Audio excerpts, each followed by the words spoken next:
এক শিয়াল। সে খুবই চালাক আর চতুর ছিল। একদিন খুব গরম পড়ছিল আর শিয়ালের খুব খিদে লেগেছে। সে বনের এদিক সেদিক ঘুরে বেড়াচ্ছে।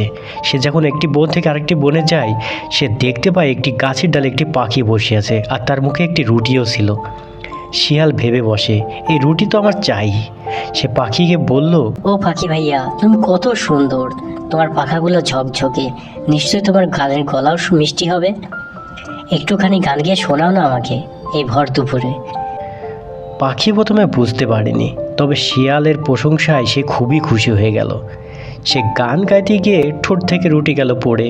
ও মা, রুটিটা তো নিচে পড়ে গেল। আর তখন শিয়াল ছুটে এসে রুটিটা খেয়ে ফেললো।